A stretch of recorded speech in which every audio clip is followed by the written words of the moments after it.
नमस्कार विद्यार्थी मित्रांनो, स्टडी फ्लो अपडेट्स या आपल्या यूट्यूब चॅनलवर मी तुमचं पुन्हा एकदा स्वागत करतो। मित्रांनो, शिक्षक भरतीची तयारी करणाऱ्या माझ्या सर्व विद्यार्थी मित्रांसाठी आज एक अत्यंत महत्त्वाची बातमी आहे। आदिवासी विकास विभागाने पवित्र पोर्टलद्वारे शिक्षक भरतीची नवीन जाहिरात प्रसिद्ध केलेली आहे।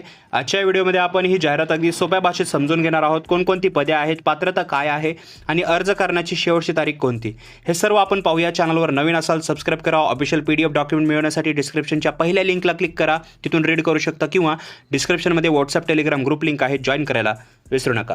विद्यार्थी मित्रांनो, तुम्ही स्क्रीनवर हे अधिकृत जाहिरात पाहू शकता। आदिवासी विकास आयुक्तालय नाशिक यांच्या अंतर्गत नाशिक, ठाणे, अमरावती आणि नागपूर येथील शासकीय आश्रमशाळांमध्ये ही भरती होणार आहे।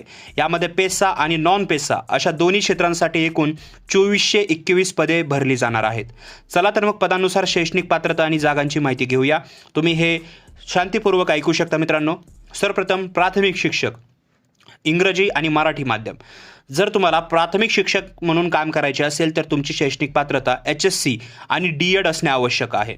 म्हणजेच 12वी आणि D.Ed तुमचं कंप्लीट पाहिजे। यामध्ये मराठी आणि इंग्रजी या दोन माध्यमांसाठी भरपूर जागा उपलब्ध आहेत।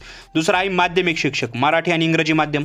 माध्यमिक शिक्षकांसाठी BA, B.Ed किंवा BSc B.Ed असणे आवश्यक आहे। यामध्ये मराठी, गणित, विज्ञान आणि इंग्रजी यांसारख्या विषयांच्या जागा आहेत। तिसरा आहे उच्च माध्यमिक शिक्षक, ज्या विद्यार्थ्यांचे पदव्युत्तर शिक्षण झाले आहे, म्हणजे ज्यांच्याकडे MA B.Ed किंवा MSc B.Ed ची पदवी आहे, ते विद्यार्थी उच्च माध्यमिक शिक्षक पदासाठी पात्र आहेत। तर हे झाल्या पात्रता। आता आपण विभागानुसार जागांचे वाटप पाहूया, लक्ष देऊन ऐका।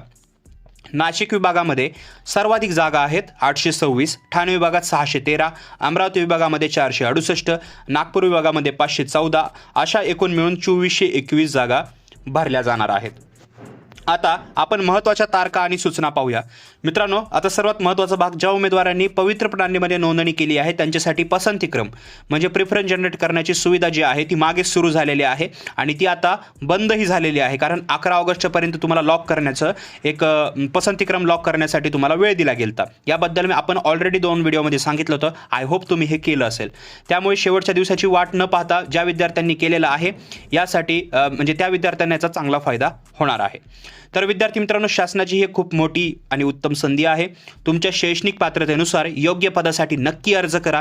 जर तुम्हाला या जाहिरातीबद्दल किंवा पसंतीक्रम कसे द्यावेत याबद्दल अडचण असेल, प्रश्न असतील, भविष्यामध्ये असंच तुम्हाला पसंतीक्रम ॲड करण्यासाठी वगैरे येईल किंवा ॲडव्हर्टाईज येतील, तर तुम्हाला जे काही प्रश्न असतील, तुम्ही तयारी करत असाल तर मला खाली कॉमेंट बॉक्समध्ये नक्की विचारू शकता, मी तुम्हाला नक्की मदत करेन। आजचा व्हिडिओ तुम्हाला माहितीपूर्ण वाटला असेल तर व्हिडिओला नक्की लाईक करा। ज्यांनी पसंतीक्रम दिला आहे, जे तयारी करत आहे, त्या सर्वांना स्टडी फ्लो अपडेट्स या यूट्यूब चॅनल आपल्या परिवाराकडून ऑल द बेस्ट। आणि आपल्या इतर शिक्षक मित्रांसोबत हा व्हिडिओ नक्की शेअर करा, जेणेकरून त्यांनाही ही माहिती मिळेल। तर मित्रांनो, जे कोणी समजा याची तयारी करत आहेत, मला खाली कॉमेंट बॉक्समध्ये तुमचे प्रश्न मला विचारू शकता। आय होप हा व्हिडिओ तुम्हाला नक्की आवडला असेल। तर मित्रांनो, व्हिडिओ पाहिल्याबद्दल धन्यवाद।